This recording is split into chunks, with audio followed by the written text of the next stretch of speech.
अंबारपुर के शांत गांव के ऊपर एक वीरान पहाड़ी पर एक विशाल हवेली खड़ी थी। ये कभी भव्यता का प्रतीक थी, अब बस एक भूली हुई दुनिया की भूतिया याद। इसकी ढहती दीवारें और वीरान आभा बहादुर से बहादुर लोगों की भी रूह कंपा देती थीं।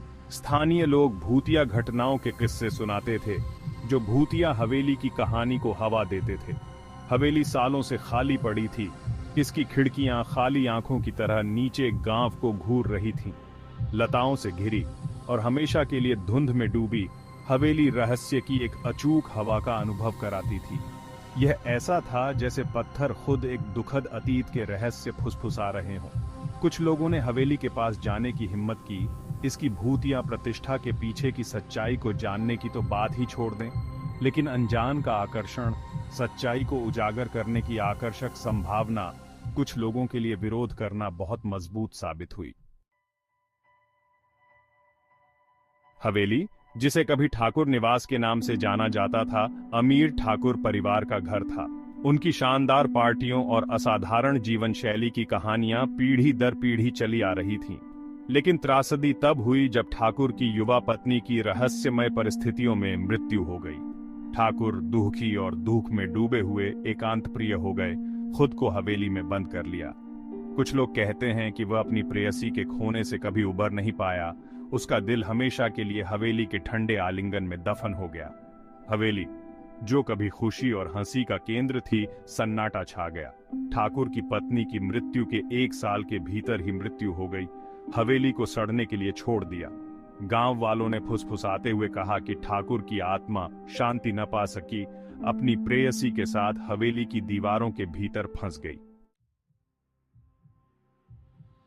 अफवाहें जंगल की आग की तरह पूरे गांव में फैल गईं, प्यार, विश्वासघात और बदला लेने की एक दुखद कहानी चित्रित करते हुए। कुछ लोगों ने कहा कि ठाकुर की पत्नी ने अपने पति की बेवफाई का पता लगा लिया और निराशा में उसने अपनी जान दे दी।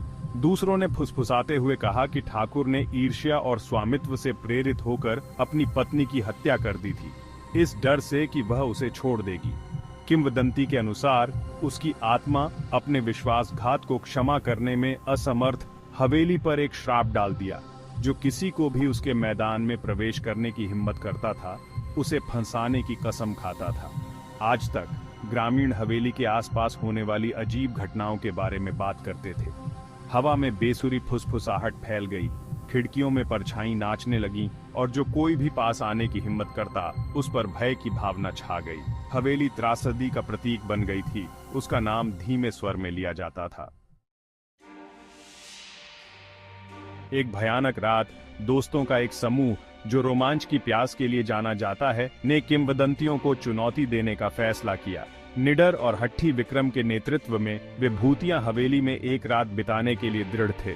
उनका लक्ष्य कहानियों के पीछे की सच्चाई को उजागर करना और यह साबित करना कि भूत कल्पना से ज्यादा कुछ नहीं है। प्रिया थी, जो संशयवादी थी, जिसने भूतों के विचार का उपहास किया, लेकिन चुपके से डर की एक चिंगारी को जकड़े हुए थी। राज तकनीक प्रेमी ने खुद को कैमरों और रिकॉर्डिंग उपकरणों से लैस किया। उम्मीद है कि अब सामान्य के सबूत मिल जाएंगे। और फिर अमित था, संवेदनशील, जिसने बेचैनी महसूस की, लेकिन अपने दोस्तों को निराश करने से इनकार कर दिया। जैसे ही सूरज ढलने लगा, वे हवेली की ओर चल पड़े। उनके रास्ते में लंबी भयानक परछाई पड़ रही थीं। हर कदम के साथ हवा ठंडी होती गई और हवेली की उपस्थिति का भार उन पर पड़ता गया। भाग 5। पुराने कार्यवाहक की चेतावनी। जैसे ही वे हवेली के द्वार के पास पहुंचे, उनका सामना एक बूढ़े व्यक्ति से हुआ, जिसकी आंखें चेतावनी से भरी थीं। उसने अपना परिचय रामू काका के रूप में दिया और उनसे वापस लौटने की भीख मांगता था। यह जगह शापित है, उसकी आवाज कांप रही थी। बहुत से लोग दाखिल हुए हैं, लेकिन बहुत कम ही लौटे हैं। जो लौटे वे पहले जैसे नहीं रहे। रामू काका के अनुरोध के बावजूद समूह अडिग रहा। जैसे ही उन्होंने चरमराते फाटकों से कदम रखा, उन्हें देखा जा रहा था। भाग 6। एक ठंडी उपस्थिति। हवेली का इंटीरियर अंधेरा और दमनकारी था। सड़ांध की गंध और भूली हुई यादों के भार से हवा घनी थी। हर कोने से मकड़ी के जाले लटके हुए थे और धूल हर सतह को कफन की तरह ढंके हुए थी। हवा की कमी के बावजूद सरसराते पर्दे और दूर से आती हुई पदचाप की आवाज खाली हॉल में गूंज रही थी। जैसे ही उन्होंने हवेली का पता लगाया, प्रत्येक कमरा अपनी भयावह आभा का अनुभव कराता था। माहौल भारी होता गया, सन्नाटा अस्पष्टीकृत शोरों से बाधित होता गया। खंड 7 द सेंस। हवेली में रहने वाली आत्माओं से संपर्क बनाने के लिए दृढ़ संकल्पित समूह ने हवेली के पुराने पुस्तकालय में एक सत्र आयोजित करने का फैसला किया। कमरा अंधेरा और धूल भरा था। अलमारियों पर ऐसी किताबें थीं जिन्हें दशकों से छुआ नहीं गया था। उन्होंने मोमबत्तियां जलाईं, उन्हें फर्श पर एक घेरे में रखा और नीचे बैठ गए। उनके हाथ धूल भरे फर्श पर टिके हुए थे। प्रिया पहले तो संशयवादी, मदद नहीं कर सकती थी, लेकिन घबराहट के साथ घबराहट की भावना महसूस कर रही थी। अमित, उसकी आवाज थोड़ी कांप रही थी, आत्माओं को पुकारने लगी। उसके शब्द कमरे की खामोशी में गूंज रहे थे। हवा ठंडी हो गई और मोमबत्ती की लपटें टिमटिमा गईं, जिससे दीवारों पर नाचती हुई परछाई पड़ गईं। अचानक कमरा हड्डी को ठंडा करने वाली ठंड से भर गया।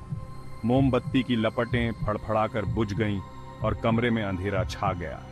प्रिया के होठों से एक हांफना निकल गया, क्योंकि उसने महसूस किया कि एक ठंडा हाथ उसके हाथ को छू रहा है। फिर एक आवाज, धुंधली और अलौकिक, अंधेरे से फुसफुसाती हुई प्रतीत हुई। खबरदार, ये कहा। ध्वनि मुश्किल से उनके दिलों की धड़कन से ऊपर सुनाई दे रही थी। इस जगह को छोड़ दो जब तक तुम अभी भी कर सकते हो। आतंक ने समूह को जकड़ लिया। वे अपने पैरों पर चढ़ गए, अंधेरे से बचने की जल्दबाजी में एक दूसरे से टकरा गए। हवेली से ठोकर खाते हुए वे भूतियां फुसफुसाहट को अपने पीछे आते हुए सुन सकते थे, उनसे जाने का आग्रह कर रहे थे। दहशत उनके बीच से भाग गई। हवेली से उनकी हताश उड़ान को हवा दे रही थी। वे अंधेरे गलियारों से भागे। उनके दिल उनकी छाती में तेज हो रहे थे। ऐसा लग रहा था जैसे हवेली उनके चारों ओर जीवंत हो गई हो। उनके पैरों के नीचे फर्श की तख्तियां बुरी तरह से चरमरा रही हों और गलियारों में बेसुरी फुसफुसाहट गूंज रही हो। जैसे ही वे अंधेरे में ठोकर मार रहे थे, विक्रम फिसल गया और गिर गया। उसका टखना उसके नीचे मुड़ गया। वह दर्द से चिल्लाया। उसकी आवाज हवेली की दमनकारी खामोशी से निगल गई। भय ने उन्हें शक्ति प्रदान की। उन्होंने विक्रम को अपने पैरों पर खड़ा करने में मदद की और अपनी हताश उड़ान जारी रखी। भूतियां फुसफुसाहट तेज होती जा रही थी, उनसे भागने का आग्रह कर रही थी।